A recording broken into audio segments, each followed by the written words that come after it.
नमस्कार, मैं रघुनाथ प्रसाद। जब ईडब्ल्यूएस रिजर्वेशन स्टार्ट हुआ था 2019 में और जब ये 10% रिजर्वेशन दिया गया तो उसी समय लोगों को ये लग रहा था कि ये वास्तव में जो आबादी है उच्च जाति की, चाहे वो हिंदू और मुसलमान को मिलाकर हो या अन्य जो धर्मावलंबी हैं, जैसे कि कास्ट सर्वे बिहार ने किया। बिहार में भी हिंदू उच्च जातियाँ 10% पाई गई हैं, 10 साढ़े 10, और करीब 5% के आसपास मुसलमान उच्च जाति के लोग हैं, तो 15% हुआ। अभी तेलंगाना ने किया है। तेलंगाना का भी रेशियो वही है कि हिंदू और मुस्लिम दोनों की आबादी को अगर मिला लीजिए अपर कास्ट के तो 13.5% की आबादी आ रही है। तो मैं समझता हूँ कि जो तमिलनाडु सरकार ने कहा कि ईडब्ल्यूएस रिजर्वेशन सरकार कैसे लागू करेगी, यहाँ तो आबादी ही बहुत कम है, लेकिन 10% देखा देखी चूँकि भारत सरकार ने दे दिया बिना किसी डाटा के। यह भी नहीं देखा गया कि रिप्रेजेंटेशन वस्तुतः क्या है। सोशली एंड एजुकेशनली बैकवर्ड के लिए जो प्रावधान है कॉन्स्टिट्यूशन में, उसमें वजारती आयोग बना, उसने तहकीकात की पूरे देश में और पाया जनसंख्या का आधार माना गया 1931 सेंसस को, चूँकि सभी जातियों की गणना सिर्फ उसमें हुई है। उसके बाद जो गणना हो रही है उसमें शेड्यूल कास्ट हैं, शेड्यूल ट्राइब हैं, माइनॉरिटीज़ की गणना हो रही है, हिंदू धर्म की गणना हो रही है। सिर्फ उच्च जाति और जो पिछड़ी जातियां हैं हिंदुओं की, उसकी गणना नहीं हो रही है। और पता नहीं पहले की कांग्रेस सरकार ने क्यों नहीं कराया, अब की भारतीय जनता पार्टी सरकार क्यों नहीं कराना चाहती है, और इसी में प्रतिनिधित्व देखा जाना चाहिए था।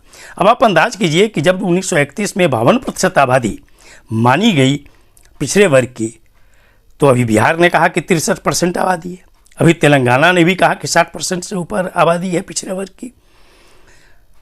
तो अगर 27% रिजर्वेशन है तो ये आधा से भी कम है। लेकिन जहां बिहार और तेलंगाना ने कहा कि ये 15% और 13% आबादी है, वहाँ 10% आप रिजर्वेशन दे रहे हैं। और यही कारण है कि न केवल यूपीएससी वरन सभी स्टेट के पब्लिक सर्विस कमीशन में करीब करीब स्टाफ सिलेक्शन कमीशन जो भारत सरकार का है, सबऑर्डिनेट कमीशन सभी स्टेट गवर्नमेंट्स के हैं, रेलवे है, बैंक है, इनमें जो अपॉइंटमेंट्स हो रहे हैं तो बहुत ज़्यादा संख्या एग्जामिनेशंस की ऐसी है जहां कट ऑफ जो है वो ईडब्ल्यूएस का सभी जगह ओबीसी से ज़्यादातर जगह कम आ रहा है।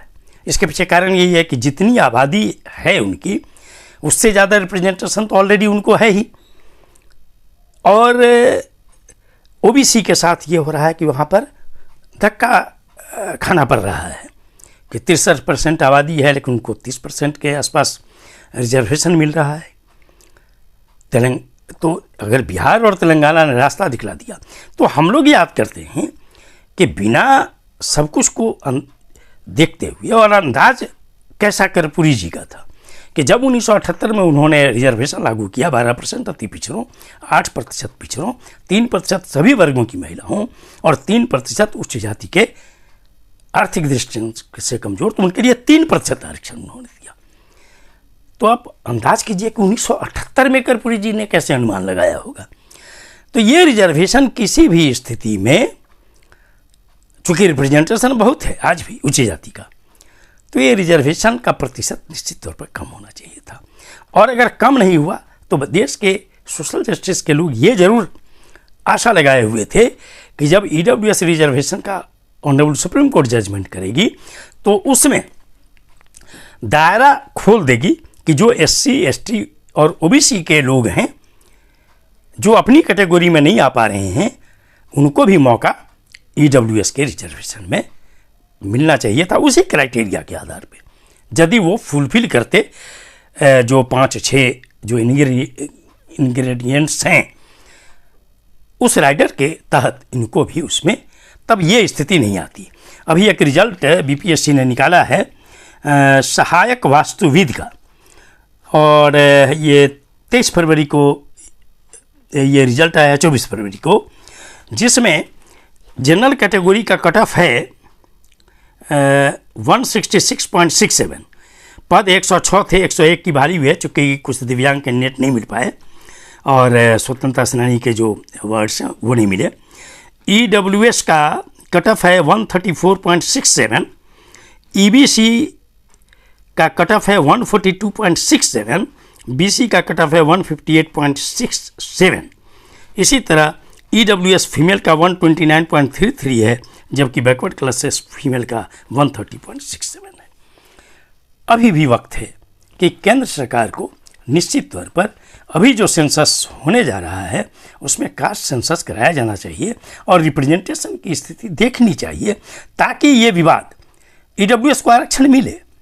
लेकिन दो तरीका है कि या तो उनके प्रतिशत को उस सेंसस के रिपोर्ट के अनुसार कि उनकी आबादी और उनका प्रतिनिधित्व सरकारी इंस्टीट्यूशंस में देखकर या तो कुछ परसेंटेज उनका घटाया जाए और OBC का परसेंटेज बढ़ाया जाए, 50% कैप को हटाया जाए, और ऐसा अगर नहीं होता है तो उस 10% EWS में निश्चित तौर पर व्यवस्था होनी चाहिए कि सभी को उसमें कम्पीट करने का मौका मिलना चाहिए। ये वीडियो आपको अच्छा लगा हो तो निश्चित तौर पर लाइक करें, शेयर करें। अब तक मेरे चैनल को आपने सब्सक्राइब नहीं किया, सब्सक्राइब करें, बेल आइकन को टच करें, ताकि मेरे हर आने वाले वीडियो का नोटिफिकेशन आपको मिल जाए। आप सभी लोगों के लिए शुभकामनाएं। धन्यवाद। जय हिंद।